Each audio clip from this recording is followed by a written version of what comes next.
I'm nearly to them. Don't worry. ahead. Yeah.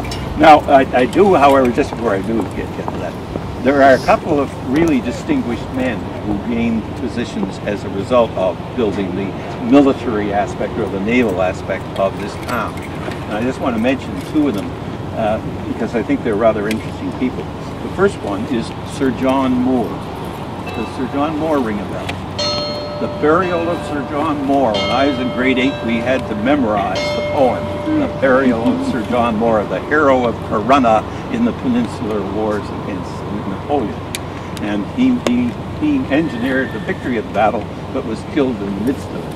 But Sir John Moore, before that, had been in the Penobscot War, and he had been stationed here in Halifax. He got familiar with Halifax, and he had been in Corsica, and he became familiar with the way they protected themselves and why it was so hard to beat them down. And why it was is because they had a series of round fortresses they built, quite high, which would take cannon shot and they'd bounce off. And ultimately, he adopts this idea when he becomes more important in the British Army, and that's the roots of the Martello Tower. Most people think that the Martello Tower here is a result of the Duke of Kent's preoccupation with round things, like the clock here, or like Prince's Lodge or the Round Church. But no, it was Sir John Moore who's responsible for that. And Sir John Moore also built a new military school in this period. And his at Shorncliffe. Does that ring a bell? Any of you from the Army? Shorncliffe is where my father trained when he got to Britain in the First World War, and so did every Canadian soldier. He went to Shorncliffe. And that was a tribute to its first leader, Sir John Moore.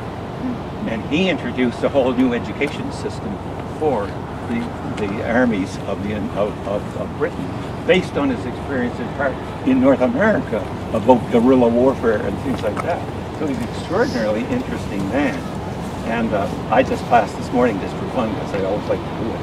Walk along Hollis Street sometime and just take a look along the wall, and when you get up almost to George, look at that plaque.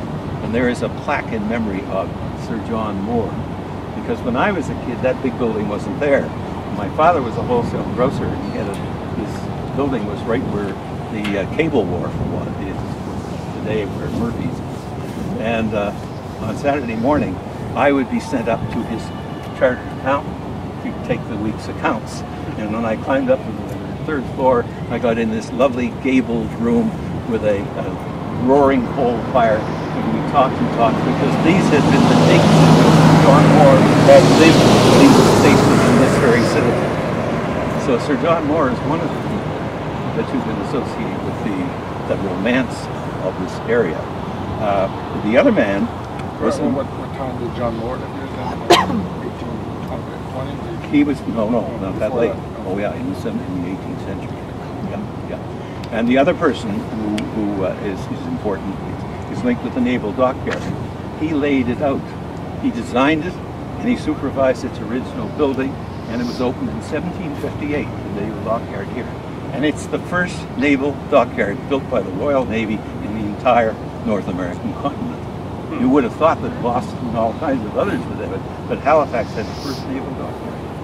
And it was the largest naval dockyard. And ultimately, of course, when Halifax Shipyards is born in 1918, the whole thing is added to it, so to speak. I mean, they're separate, one's a private company and the other, but they work together. And at the end of the Second World War, Halifax Shipyards, of course, builds the second largest submersible dry dock in the world. These are called graving yards. That's what dry dock is. It's a graving yard. And so that was very important. And the man who designed and built it, Captain James Cook, one of the world's greatest discoverers. And he lived here in Halifax all through that period. While he was preparing to do his most famous thing as far as we're concerned, he did the original survey so perfectly that it's hardly been improved in the 20th century. He did the original survey of the coast of Newfoundland. And if you you don't think that's a tough exercise, go to Newfoundland. Apart from that, there grew up an Irish element. Now the Irish element came, yes, some from Ireland, but more Well, the clock from tower Tuft probably only had some. Boston. Again, that Boston connection, you see. And most from Newfoundland, where they were so exploited by the fisheries lords, the fishocracy of St. John's, that they in poverty fled from there and came to Halifax and lived in poverty here until the church took over. And then the church began to build up, and the church did something extraordinary. Far before any other denomination, it introduced a girls' high school. So the church was very sensitive, and you'll find that in the tradition of the church then, Mount St. Vincent and St. Rex. Mount St. Vincent was the first. Mount St. Vincent and Sacred Heart, yes, and the Good Shepherd. All these homes, you know, whatnot. But the independent business of the women in the Catholic Church at that time is extraordinarily interesting because I'm jumping ahead of it. But when the Mount is organized, and it's organized extremely early as 1873, it is the second university in all Canada to grant degrees to women, and it is the only independent women's degree granting university in the entire British Empire. It was opened in 1873, and by 1880 it's achieved that distinction. It was so good that my grandfather, I got another one. My grandfather in Dartmouth, who was the leading elder of St. James Church, the Presbyterian Church, when he wanted my mother to get a good education, and he was also the head of Sunday school, he sent her to the Mount because he said, I want her to get the best. A lot of people, Presbyterians, criticized that decision, but he had no doubt whatever that was where you should go, was to the Mount. So what I'm saying is, when the Catholics come, they take on a quick dignity because of the two bishops, the two Burkes, the early Burke at the beginning of the 19th century, and the later Burke, 20 or 30 years later. Those two, what you get very quickly is the development of an underclass of blue-collar workers, but who have some dignity because the church is helping protect them. And you get an upper class in which they use exactly the same term as Catholics do in Boston, because there's all kinds of coming and going. When it's decided, for instance, to open a church, a school for girls here, they turn to a Boston society.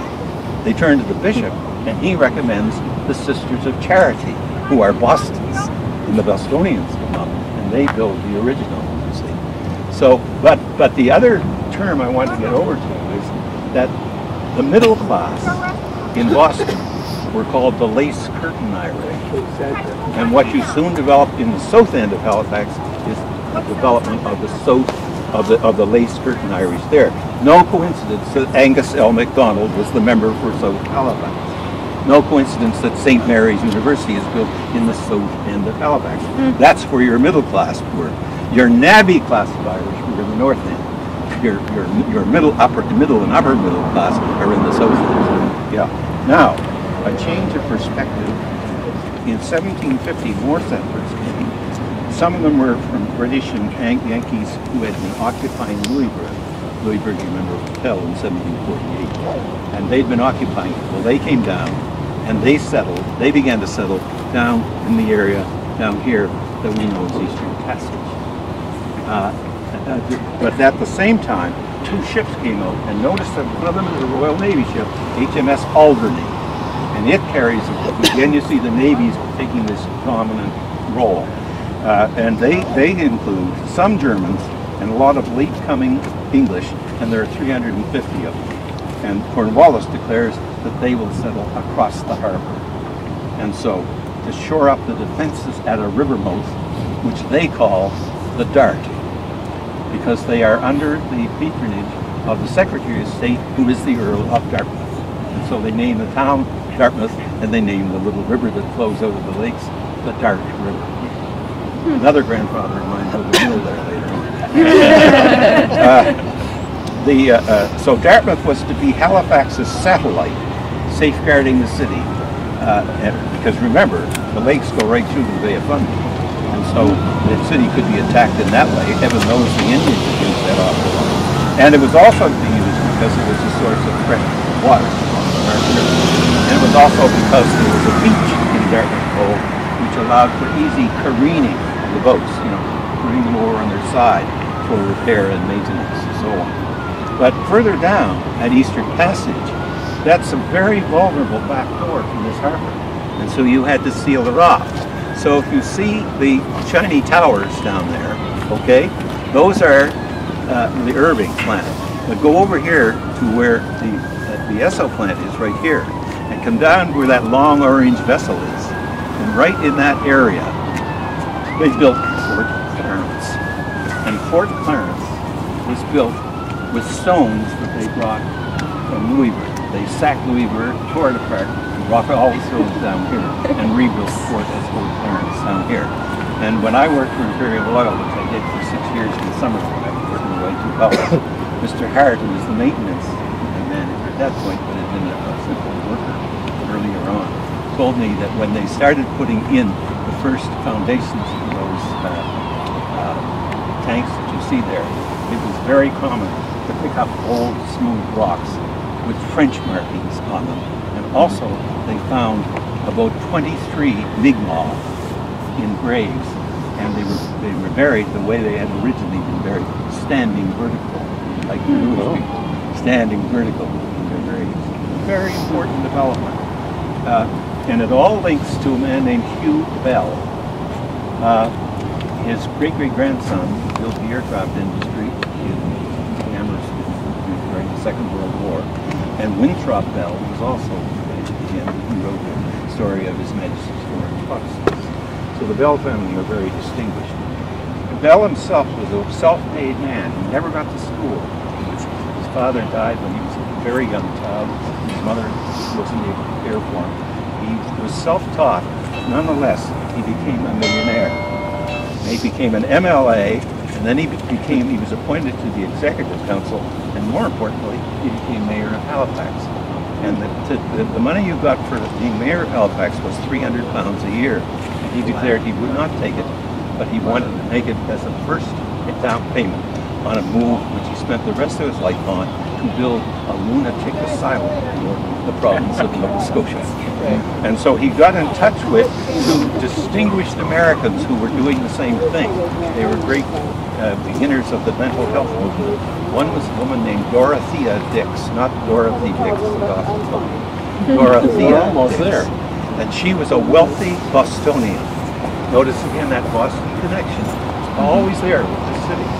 And also, Dr. Luther Bell, he's no relation, also, and he was the head of the Boston Hospital for the Insane. And with their influence, and they came here, and they advised, and they spoke, and so on. And so in 1858, the Nova Scotia Hospital was begun. It was the second in Canada. Kingston, Ontario was built one 2 years earlier, but this one was better even from the start. I say that concerning Ontario. Now the seventh inning stretch, we move up here. But we do have the North Common behind us. And I want to just talk a little bit about that. The North Common was originally huge. It stretched from its current northern limits at Kennard Street right down to St. Mary's University. And it stretched from Barrington Street right out to Roby, which was then called Lingard, by the way.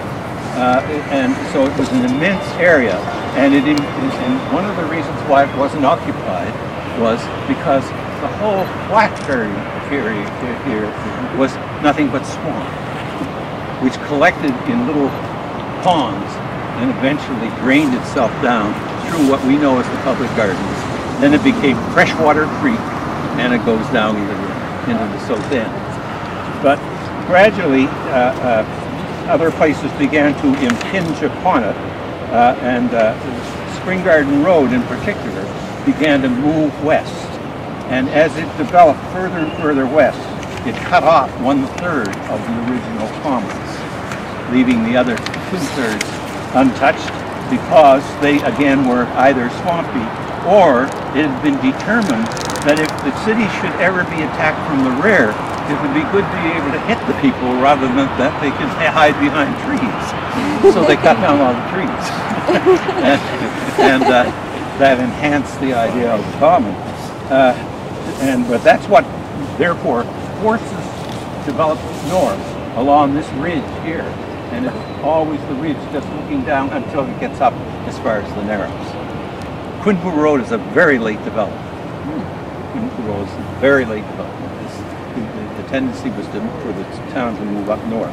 Now the commons were used for pasturage by both the military and also by anyone who wished to use them, hence commons. And that, of course, is based on a New England principle, of the township principle of the commons. But also, it was a summer campground for militia and other troops. And Halifax was always calling in the militias, despite the fact that the militias were really township forces, and they didn't consider that they should have to protect Halifax. Nonetheless, they were brought in for training.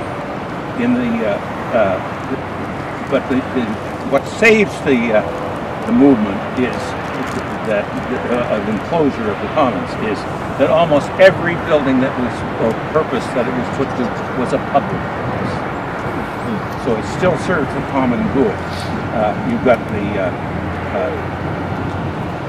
Wanderers Field, Wanderers Club Field. You've got the gardens. You've got 3 hospitals. You've got several schools. You've got Plant Hill Cemetery in 1841. And the Vets Hospital, all eating into the original commons. But as I say, they serve a public purpose, and there's no question that they've been extravagantly large for such a small peninsula to begin with. So it's a matter of trying to make the most economical use of the land. Now the North End industry here, as I said earlier, tends to be blue collar and Irish. Right along there, over where the swimming pool is and so on, when I was a kid, there were all kinds of 3-story buildings. These were the barracks for the Imperial garrison. They were all Imperial troops. Of course, in 1908, Canadian troops occupied this Citadel, but until then, they were all Imperial troops. And so we had row housing here, which was all owned by London, even though it was on Canadian soil.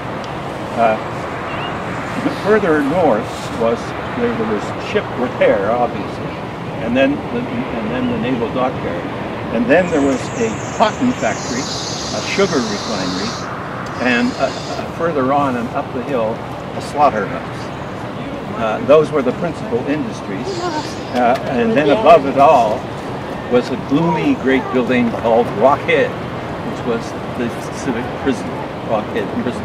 And I'm sorry to say, my grandfather was the governor.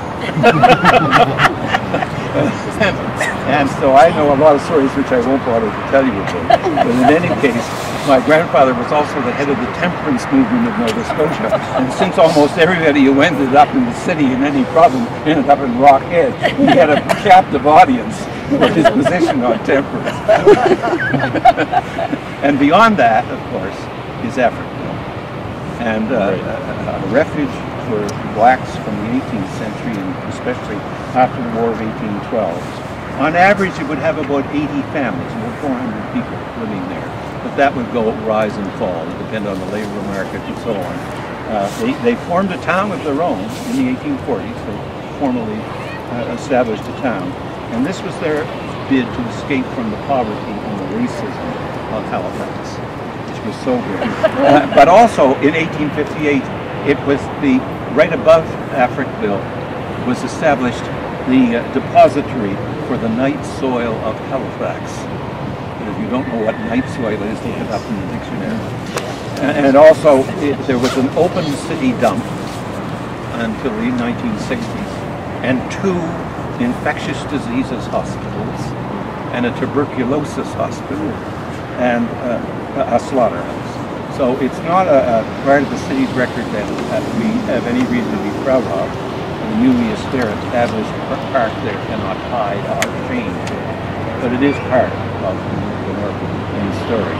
And then finally on the Dartmouth side, where Okay, up beyond, as you can't see, but beyond the second bridge in Tuft's Cove, people are aware of where Tuft's Cove is on the road from Dartmouth to Bedford.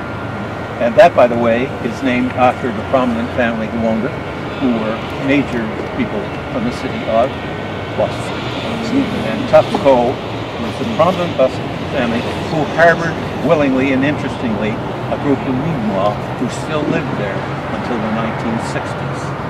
They were disturbed by the first explosion in 1917. They were not displaced. They came and sold baskets, and they also fashioned, and we used to buy them from them, our small punts, and they made oars. And they had great dignity. They were wonderful people, and so that's part of their history.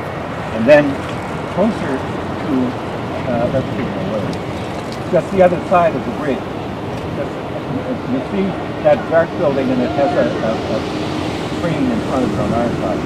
That was the site of a brewery. That's the original Oland's Brewery, which was destroyed in the First World War, in the explosion. And at that point they moved to Halifax. And when I was a kid, we used to play hide and seek in the rooms. And also beside it was the Stairs family of Halifax had built a rope works. It was set back from the water by some considerable distance, and it too was affected by the explosion. But it was an adventure so successful that in fact the rope works sold almost all the rope to every fishing operation in the maritime provinces, and sold 87% of the binder twine to the prairies as the wheat boom kept on. They had the total monopoly of prairie binder twine for about 30 years. Extraordinary venture. And as a result, they, and I say they because my grandfather, yes, my step-grandfather was the manager, and my wife's grandfather was the manager of the sugar refinery, and they put pressure on Charles Tupper, and he agreed to run a new railway line from Windsor Junction down to their factories in Dartmouth, and hence the railroad came to the city of Dartmouth. Yes. And then came the 1945 explosion, the 1917 one I pass over because you know all about it anyway, and you know the devastation of this whole area. Right up to and including the slaughterhouse up on the hill. And really the consequences of that were the loss of the sugar refinery. So the only sugar refinery left was the one down Woodside. Woodside, by the way, was the name of my grandfather's house. So it gave its name to the whole district. And the Oland's Brewery was destroyed, the dockyard was destroyed, the shipyards were destroyed, etc. And as a consequence, things had to be rebuilt.